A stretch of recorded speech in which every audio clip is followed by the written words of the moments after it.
Bonjour. Aujourd'hui, un cavalier pour une perspective cavalière.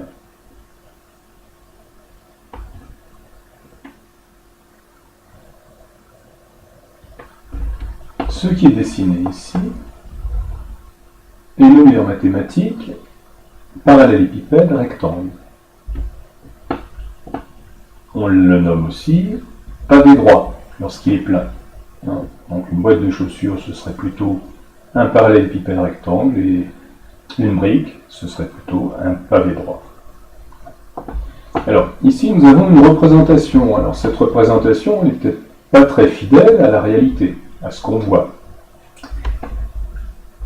En mathématiques, on utilise une représentation particulière qui permet de mieux voir en volume, dans l'espace, quelque chose qui est représenté à plat, et cela se nomme la perspective cavalière. Donc ici, nous allons utiliser la perspective cavalière pour ce qui est ici représenté, qui est un parallélépipède rectangle, donc un solide, dont toutes les faces sont des rectangles, les 6 faces. Alors, pour mieux voir ce volume, parce que nécessairement il y a une face qui est devant et une face qui est derrière. Et là, vois-tu réellement une face devant et une autre derrière?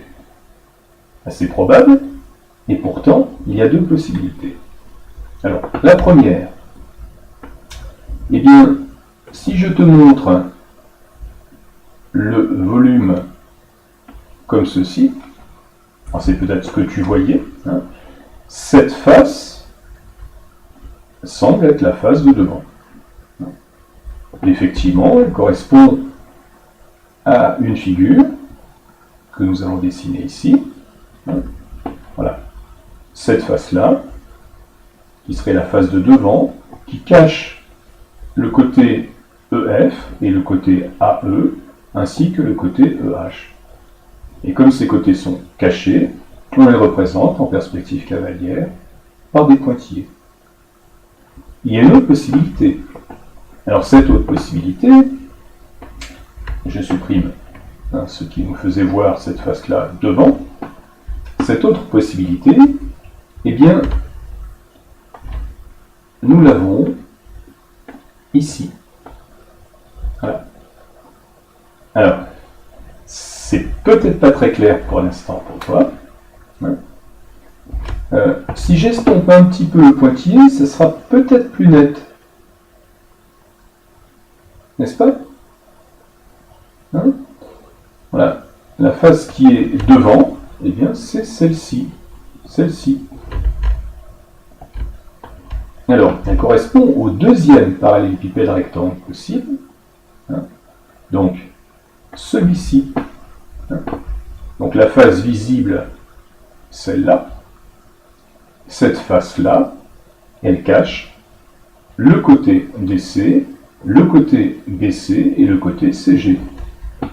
C'est encore plus net si, effectivement, on considère qu'ils sont cachés, qu'on ne les voit pas du tout.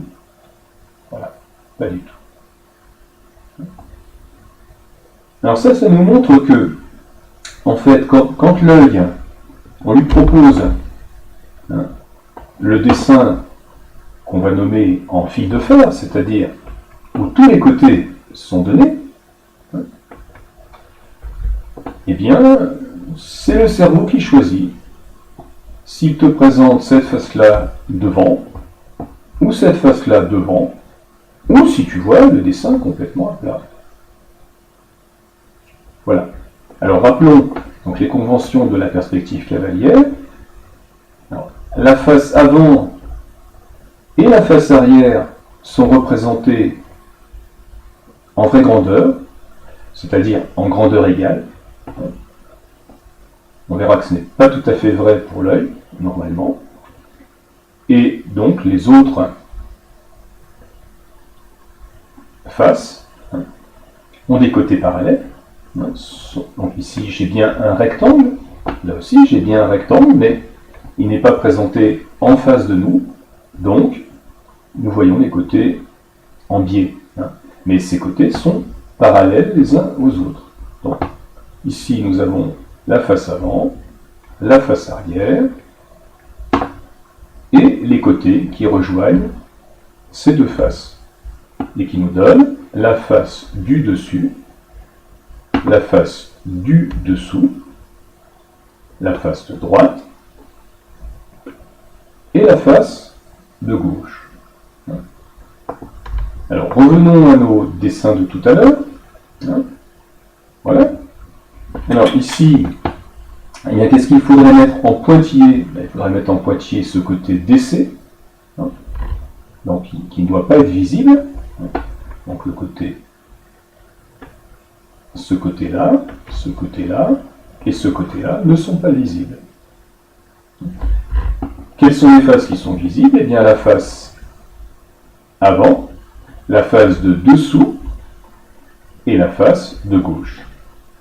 Alors que dans l'autre représentation, celle qui correspond donc à ces côtés-là, visibles, nous voyons la face du dessus, la face de droite et la face avant. Voilà pour la représentation en perspective cavalière du parallélépipède rectangle. À bientôt.